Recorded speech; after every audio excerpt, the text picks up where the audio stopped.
Hi hello அனைவருக்கும் வணக்கம். நான் உங்கள் ராமச்சந்திரன். இது உங்கள் ராம்சன் அகாடமி. நண்பர்களே, நம்ம பாருங்க, பிஜிடிஆர்பிக்கு தான் நம்ம என்ன பண்ணிட்டு இருக்கோம், டெய்லி 10 கொஸ்டின்ஸ் நம்ம போட்டுட்டு இருக்கோங்க. ஓகேங்களா? ஆல்ரெடி சைக்காலஜி 10 கொஸ்டின்ஸ் உங்களுக்கு நம்ம போட்டிருக்கோம். ஸோ அது உங்களுக்கு கண்டிப்பாக பயனுள்ளதாக இருந்திருக்கும். அதே போல் அதை நம்ம கண்டினியூ பண்ண போகிறோம். அதே போல் இப்போ நம்ம பார்க்க போகிறது பார்த்தீங்கன்னா தமிழில் டெய்லி 10 கொஸ்டின்ஸ். ஓகேங்களா? தமிழை பொறுத்தவரையிலும் நம்மளுக்கு 20 மார்க்ஸ் எடுத்தால் எலிஜிபிலிட்டி அப்படின்னு நம்மளுக்கு கொடுத்துட்டாங்க. ஸோ நான் ஏற்கனவே சொன்ன போல குரூப் 4 தமிழ் கொஸ்டினை பார்த்ததுக்கப்புறம் இதுக்கப்புறம் தமிழ் கொஸ்டின் எப்படி கேட்பாங்க அப்படின்றது நம்மளுக்கு ஒரு கேள்விக்குறியா இருக்கு. அதனால நம்ம 6ஆம் வகுப்புல இருந்து 10ஆம் வகுப்பு இருக்கக்கூடிய தமிழ் புக்கை ப்ரிப்பேர் ஆயிடுத்து பெற்று அதுலேயும் 9th 10th புக்கை நல்லா ப்ரிப்பேர் ஆகிட்டோம் அப்படின்னா அவ்வளோ இருக்குங்க. அதன் அடிப்படையில் இந்த டெய்லி 10 கொஸ்டின்ஸ் பார்த்தீங்கன்னா உங்களுக்கு எப்படி வரப்போகுது அப்படின்னா 6 to 10 புக்ல இருந்து தான் உங்களுக்கு கொடுக்க போறேன்.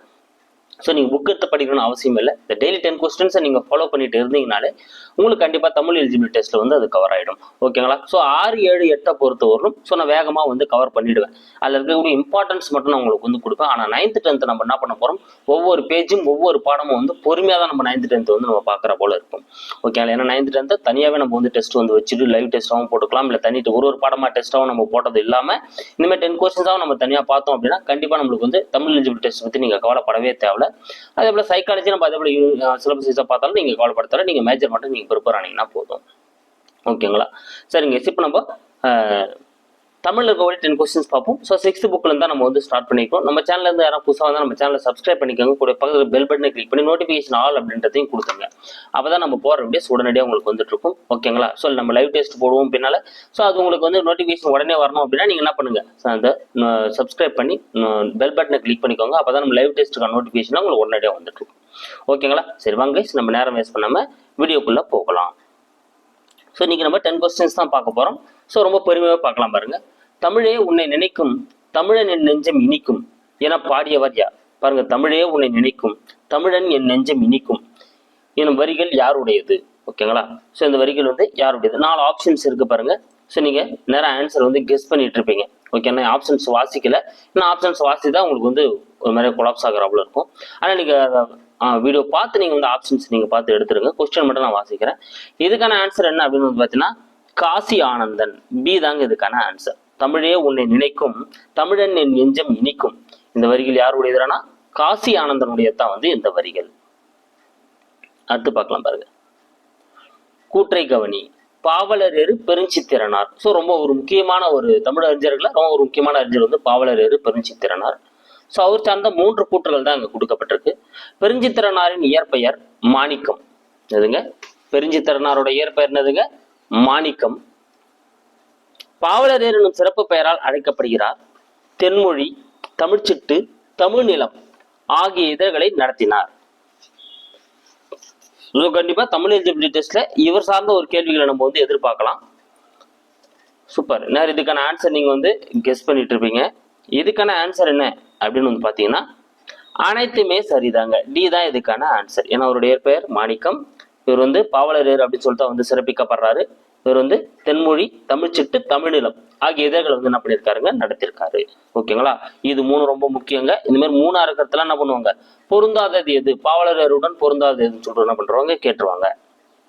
அடுத்து பாவலரேறு நூல்களில் பொருந்தாதது எது? ஸோ பாவலரோட நூல்களுக்கு கொடுக்கப்பட்டிருக்கு. அதுல எது தவறா இருக்கு அப்படின்றதான் 4 ஆப்ஷன்ஸ் இருக்கு பாருங்க.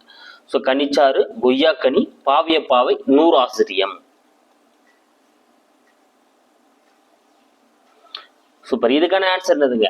பாவிய பாவை தாங்க தவறு. ஏன்பா? ஏன்னா என்ன வரணும், பாவிய கொத்துன்னு வரணும். ஓகேங்களா? என்ன வரணும், பாவிய கொத்துன்னு வரணுங்க.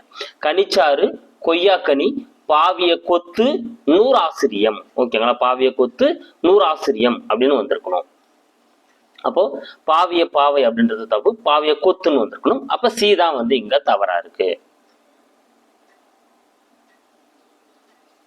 அடுத்து பாருங்க, இந்த கலைச்சொற்கள். ஸோ கலைச்சொற்கள் ரொம்ப ரொம்ப முக்கியங்க. இதுல எது பொருந்தாத இணை எது? கலைச்சொற்களை பொறுத்தவரைக்கும் பொருந்தாத எதையும் எதாவது கொடுப்பாங்க. 4 கொடுத்துட்டு பொருந்தாத எதுன்னு தான் நம்மள கேட்க வைப்பாங்க. ஸோ கொஞ்சம் கன்ஃபியூஸ் ஆகிறவங்கள தான் கேட்பாங்க. ரொம்ப எளிமையா இருக்கிறத ஒரு ஆப்ஷன் எளிமையா இருக்கிறத வச்சுட்டு மீதி 3 ஆப்ஷன் கொஞ்சம் நம்மள யோசிக்கிறவங்கள தான் கேட்பாங்க. இங்க பாருங்க, வலஞ்சுழி கிளாக் வைஸ், தேடுபொறி அப்படின்னா இன்டர்நெட், புலனம் அப்படின்னா வாட்ஸ்அப், தொடுதலை அப்படின்னா டச் ஸ்கிரீன். ஸோ இதுல எது தவறா இருக்கு அப்படின்னு நீங்க கெஸ் பண்ணுங்க. ஸோ அப்புறம் என்ன நீங்க கெஸ் பண்ணிட்டு இருப்பீங்க. வலஞ்சுழி அப்படின்றது கரெக்டுங்க, கிளாக் வைஸ் தான். இடஞ்சுழி அப்படின்னா தான் ஆன்டி கிளாக் வைஸ் அப்படின்னு வரும். இளஞ்சுழி அப்படின்னா தான் ஆன்டி கிளாக் வைஸ்னு வரும். வலஞ்சுழி அப்படின்னா கிளாக் வைஸ் கரெக்டு தான். தேடுபொறி அப்படின்னா இன்டர்நெட் தவறுங்க. அப்ப இங்க எது தவறா இருக்கு? பி தான் தவறா இருக்கு. ஏன்னா இன்டர்நெட் அப்படின்னா என்னன்னு வரணும்? இணையம். இன்டர்நெட்னா என்னதுங்க? இணையம்னு வரணுங்க. ஓகேங்களா? ஸோ அப்போ இங்க தவறா இருக்கு. தேடுபொறி அப்படின்னா சர்ச் என்ஜின். ஸோ கூகுள் போன்ற சர்ச் என்ஜின் இருக்கு இல்லைங்களா, அதுதான் தேடுபொறி அப்படின்னு சொல்லுவாங்க. இன்டர்நெட் அப்படின்னா வந்து பார்த்தீங்கன்னா இணையம் அப்படின்றத வந்து அதோட சொல்லு. புலனம் அப்படின்னா வாட்ஸ்அப். ஆமாங்க, வாட்ஸ்அப் வந்து புலனம், இது கரெக்ட் தான். டச் ஸ்கிரீன் அப்படின்னா தொடுதிரை, இதுவும் கரெக்ட் தான். அப்போ இங்க எது தவறா இருக்கு? பி தான் தவறா இருக்கு. அப்ப இதுக்கான ஆன்சர் வந்து பி. அடுத்து கூற்றை கவனி. முதல் எழுத்துக்களின் எண்ணிக்கை 30. ஸோ முதல் எழுத்துக்கள் மொத்தம் எத்தனைங்க? 30. இரண்டாவது, சத்திமுத்த புலவரால் பாடப்பட்ட பறவை நாரை. சூப்பருங்க. திங்கள் என்பதன் பொருள் கதிரவன். ஓகேங்களா? ஸோ இதுல ஆப்ஷன் என்ன வரும் அப்படின்றத நீங்க வந்து கெஸ் பண்ணுங்க. ஸோ உங்களுக்கு 4 ஆப்ஷன்ஸ் இருக்கு. ஸோ இந்த நேரம் நீங்க கெஸ் பண்ணிட்டு இருப்பீங்கன்னு நினைக்கிறேன். ஸோ முதல் எழுத்துக்களோட எண்ணிக்கை 30 கரெக்டுங்க. முதல் எழுத்துக்களோட எண்ணிக்கை எத்தனைங்க?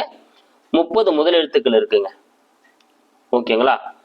ஸோ உயிரெழுத்துக்கள் 12ம் மெய் எழுத்துக்கள் 18ம் சேர்ந்தது தான் வந்து நம்ம என்ன சொல்லுவோம்? முதல் எழுத்துக்கள் அப்படின்னு நம்ம சொல்லுவோம். ஓகேங்களா? அப்போ 18 12 சேர்ந்தா 30 முதல் எழுத்துக்கள் இருக்கு. ஓகேங்களா? ஸோ முதல் எழுத்துக்களை சார்ந்து வரத்தான் நம்ம சார்பு எழுத்துக்கள்னு சொல்லுவோம். சார்பு எழுத்துக்கள் 10 வகைப்படும். அதையும் நாம வச்சுக்கோங்க. உயிர்மை, ஆயுதம், உயிரளபடை, ஒற்றளபடை, குற்றியலுகரம், குற்றியலுகரம், அவகார குறுக்கம், அவகார குறுக்கம், மகர குறுக்கம், ஆயுத குறுக்கம். இது வந்து சார்பு எழுத்துக்கள். முதல் எழுத்தை சார்ந்து வரக்கூடிய எழுத்துக்களான சார்பு எழுத்துக்கள், அது வந்து 10 வகைப்படும். இது அப்படியே நீங்க ஞாபகம் வச்சுக்கோங்க. சத்திமுத்தி புலவரால் பாடப்பட்ட பறவை நாரை. ஆமாங்க. ஸோ அவர் பாடியிருப்பாரு, நாரை நாரை செங்கல் நாரை அப்படின்னு சொல்லி அப்படி அவர் பாடியிருப்பாருங்க.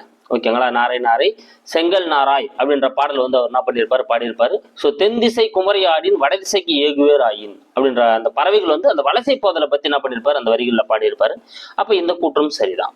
திங்கள் என்பதன் பொருள் கதிரவன். இந்த கூற்று வந்து தவறுங்க. ஏன்பா?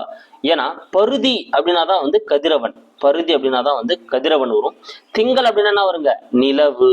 திங்கள்னா வந்து நிலவு. ஓகேங்களா? அப்போ இந்த கூற்று, மூன்றாவது கூற்று தவறா இருக்கு. 1 2 மட்டும் தான் சரி அப்படின்றதுனால இதுக்கான ஆன்சர் என்னதுங்க? ஏ தான் வந்து இதுக்கான ஆன்சர். அடுத்து, எந்த நூலில் இல்லாததும் இல்லை சொல்லாததும் இல்லை என கூறப்படுகிறது? ஸோ எந்த நூல்ல இல்லாததும் இல்லை சொல்லாததும் இல்லை என கூறப்படுகிறது? ஸோ கண்டிப்பா நம்மளுக்கு தமிழ் எலிஜிபிலிட்டி டெஸ்ட்டை பொறுத்தவரைக்கும் திருக்குறள்ல இருந்து கண்டிப்பா நம்மளுக்கு வந்து பாத்தீங்கன்னா 1 or 2 கொஸ்டின்ஸ் இருக்குங்க.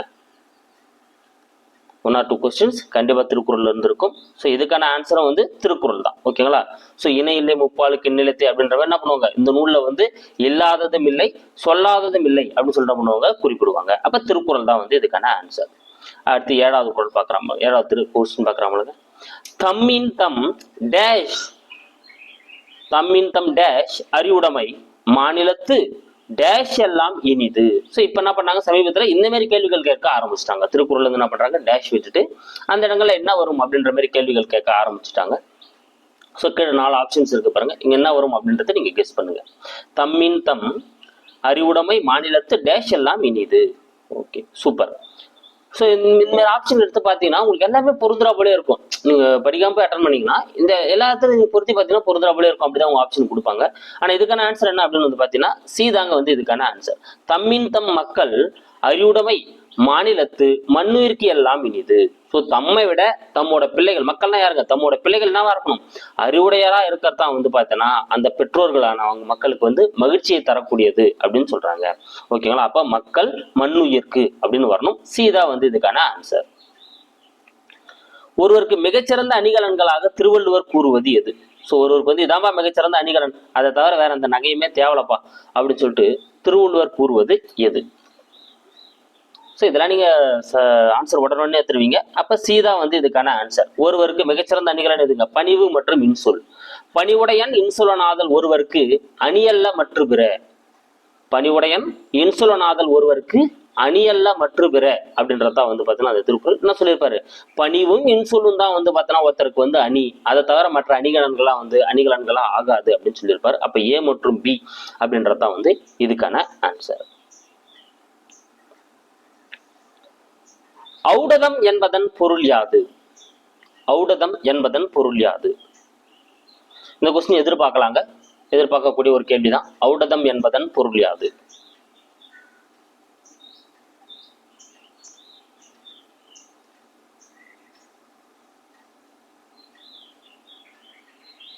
சூப்பர். ஔடதம்னா எதுங்க? சி தாங்க இதுக்கான ஆன்சர். ஔடதம்னா மருந்து. ஔடதம் என்பதன் பொருள் மருந்து. மருந்து தான் ஔடதம். அடுத்து 10வது கொஸ்டின் பார்க்கலாம் பாருங்க.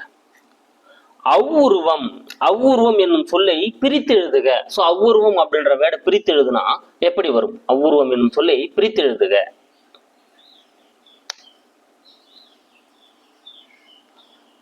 Super, very good. எப்படிங்க வரும்? ஆ கூட்டல் உருவம். பி தாங்க இதுக்கான ஆன்சர். ஆ கூட்டல் உருவம். இந்த கொஸ்டின் எதிர்பார்க்கலாம். அவ்வுருவம் என்னும் சொல்லி பிரித்து எழுதுனா எப்படி வரும்? ஆ கூட்டல் உருவம் அப்படின்றதான் வருங்க. ஓகேங்களா? சரி, 10 கொஸ்டின் பார்த்துருக்கோம். ஸோ அந்த 10 கொஸ்டினை வேகமாக ஒரு ரிவிஷன் பண்ணிடலாம் பாருங்க. உங்களுக்கு அப்படி அப்படி மனசில் நிற்கும். தமிழே உன்னை நினைக்கும் தமிழனின் நெஞ்சம் இனிக்கும். பாடியவர் காசி ஆனந்தன். பெருஞ்சித்தனோட பேர் மாணிக்கம். அவர் பாவலர் சிறப்பிக்கப்படுறாரு. தென்மொழி தமிழ்ச்சிட்டு தமிழிலம். இது எல்லாமே இந்த யாருங்க? பாவலர் தான் நடத்திருப்பாரு. எல்லாமே சரிதான். இதுல பாவே கொத்துன்னு வந்திருக்கணும். அது பொருந்தாம இருக்கிறது சி தான். மீதி எல்லாம் கரெக்ட் தான். இதுல தேடுபொறி அப்படின்றது தவறு. தேடுபொறினா சர்ச் இன்ஜின் வரணும். இன்டர்நெட்னா இணையம்னு வரணும். ஸோ வளஞ்சொழின்றது கிளாக் வைஸ் கரெக்ட் தான். இடஞ்சொழின்றதான் பார்த்தீங்கன்னா ஆன்டி கிளாக் வைஸ்னு வரும். மீது ரெண்டுமே கரெக்ட் தான். ப்ரோனம்னா வாட்ஸ்அப், தொடுதலைனா டச் ஸ்கிரீன். ஸோ முதலெழுத்துக்களோட எண்ணிக்கை 30 பார்த்தோம் இல்லைங்களா? ஸோ உயிரெழுத்துக்கள் மற்றும் மெய்யெழுத்துக்கள் சேர்ந்தா முதலெழுத்துக்கள் சொல்லப்படும். அது 2 30. சத்தியமுத்த புலவரால் பாடப்பட்ட பறவை நாரை. திங்கள்னா நிலான்னு வரணும். அப்ப இந்த கூற்று தவறா இருக்கிறது 3வது கூற்று. எந்த நூலில் இல்லாதமில்லை சொல்லாதமில்லைன்னா திருக்குறள் தான். தம்மின் தம் மக்கள் அறிவுடைமை மாநிலத்து மண்ணுயிருக்கு எல்லாம் இனிது அப்படின்னு சொல்லிட்டு திருவள்ளுவர் சொல்லியிருப்பாரு. ஒருவருக்கு மிகச்சிறந்த அணிகளா திருவள்ளுவர் சொல்றது பார்த்தீங்கன்னா பணிவும் இன்சொல்லும் தான். பணிவுடையன் இன்சொலனாதல் ஒருவருக்கு அணியல்ல மற்ற பெற அப்படின்னு சொல்லிட்டு இருப்பாரு திருவள்ளுவர் சொல்லியிருப்பாரு. ஔடதம் என்பதன் பொருள் அப்படின்னா மருந்து. மருந்து தாங்க. ஔடதம் என்னதுங்க? மருந்து. அவ்வுருவம் எவ்வாறு பிரியும்? ஆ கூட்டல் உருவம் அப்படின்னு சொல்லிட்டு தான் பிரியும். ஓகேங்களா? இந்த 10 கொஸ்டின்ஸ் உங்களுக்கு பயனுள்ளதா இருந்திருக்கும். ஸோ உங்களுக்கான ஒரு கேள்விக்கு கொடுக்குறேங்க. இதுக்கான ஆன்சர் கமெண்ட்ல சொல்லுங்க. சூப்பர் கம்ப்யூட்டர் என்பதன் பொருள் யாது? சூப்பர் கம்ப்யூட்டர் என்பதன் பொருள் யாது? ஓகேங்களா? ஸோ இதுக்கான ஆன்சர் உங்களுக்கு ஆப்ஷன்ஸ் கீழே இருக்க பாருங்க. இதுக்கான ஆன்சர் என்ன வரும் அப்படின்றத கமெண்ட்ல சொல்லுங்க. இல்லை நெக்ஸ்ட் வீடியோவில் நான் என்ன பண்ணுவேன், இதுக்கான ஆன்சர் சொல்லிட்டு தான் நெக்ஸ்ட் 10 கொஸ்டின்ஸ் நான் உங்களுக்கு போடுவேன். ஓகேங்களா? இது நான் 10 கொஸ்டின்ஸ் போறது இல்லாம உங்களுக்கு 6th 7th 8th புக்கு ஒரு ஃபுல் டெஸ்டா நான் உங்களுக்கு கண்டென்ட் பண்ணிடுவேன். வித் ஆப்ஷனோட டெஸ்ட் கொடுத்துருவேங்க. ஓகேங்களா? ஸோ நல்லா சப்ஸ்கிரைப் பண்ணி வச்சுக்கோங்க. நான் முன்னாலே அனௌன்ஸ் பண்ணுவேன். ஒரு 2 or 3 days கொடுத்துட்டு தான் உங்களுக்கு நான் டெஸ்ட் வைப்பேன். ஓகேங்களா?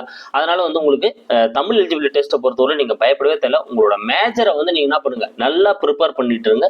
மீதி இருக்கக்கூடிய எல்லாமே நான் பண்ணி கொடுத்துட்றேன். ஓகேங்களா? Thank you guys, thank you so much. So நம்ம சேனலுக்கான புதுசாக வந்தால் நம்ம சேனலை சப்ஸ்கிரைப் பண்ணிக்கோங்க. கூட லைக் பண்ணுங்க, ஷேர் பண்ணுங்க அண்ட் கமெண்ட்டும் பண்ணுங்க. Thank you guys. அடுத்த வீடியோவில் நான் உங்களை சந்திக்கிறேன்.